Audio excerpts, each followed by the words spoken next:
Here is the thing nobody ever says out loud. You already know they are going to let you down. You know it before the promise is made.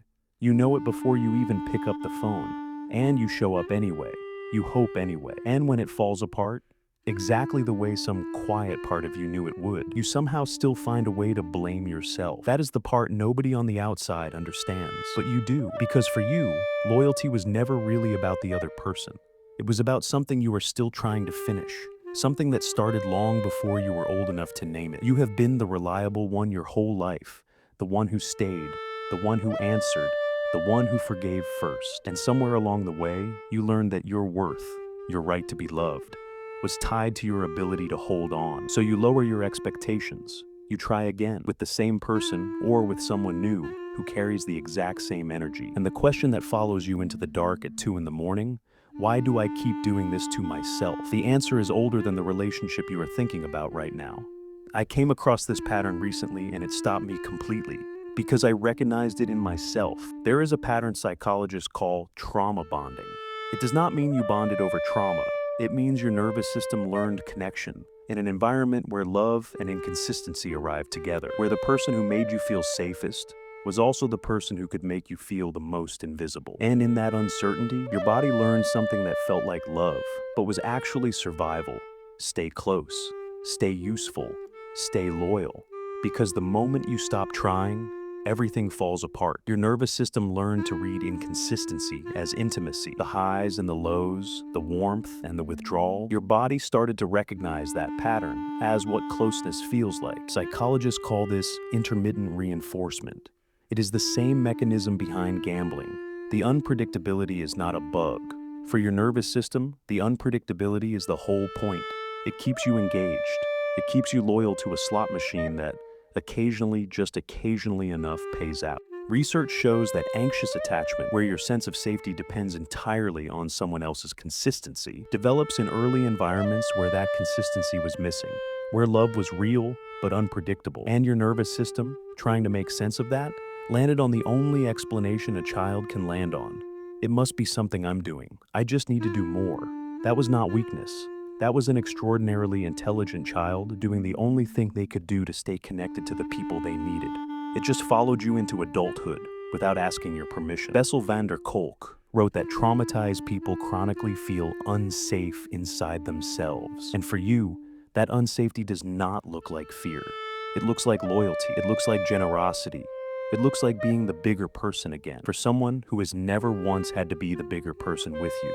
The cost shows up everywhere.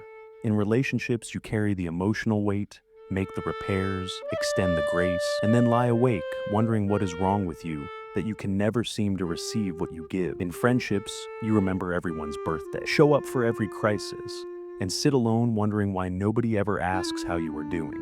In quiet moments, sitting in your car before going inside, needing just 1 minute before you have to perform being okay, you feel a grief that is hard to name. The grief of all the love you gave that never came back the same way. That grief is real, and you have been carrying it alone for a very long time. This is the part that most psychology channels completely skip. The child who learned that loyalty was survival becomes an adult with patterns that feel like character, but are actually conditioning. You might find yourself making excuses for people who have never once made an excuse for you, translating their behavior into something that makes sense. They are going through something, they didn't mean it. They will be different when things settle down. You might find yourself drawn to potential, loving who someone could be, who they almost are, who they are on their best days, and staying through dozens of their worst days waiting for that version to return. You are not in love with who they are. You are in love with who they make you believe they could become. You might find that easy love feels suspicious. When someone is consistent, kind, reliably there, it feels wrong somehow, because your nervous system learned that love comes with tension. That peace doesn't feel like safety. It just feels like the quiet before something goes wrong. And when you finally walk away, the guilt is overwhelming. Not relief. Guilt, like you abandoned them. Like the failure belongs to you, even though you were the one who stayed longest and gave the most. None of this is who you are. It is what you learned. Healing begins with one honest question. The next time you feel that pull to try harder with someone who keeps letting you down, ask yourself, am I staying because this is good for me? Or am I staying because leaving feels like the thing I was never allowed to do? Inner child work is where this becomes real, sitting with the part of you that first learned to love through endurance, and telling them, slowly, that love is not a finish line, that you do not have to earn the right to be shown up for, that real love does not require you to keep auditing your worth through how much you can withstand. Learning to recognize safe people matters too. Not perfect people, consistent people, people who do what they say, who show up on regular Tuesdays, not just in moments of crisis.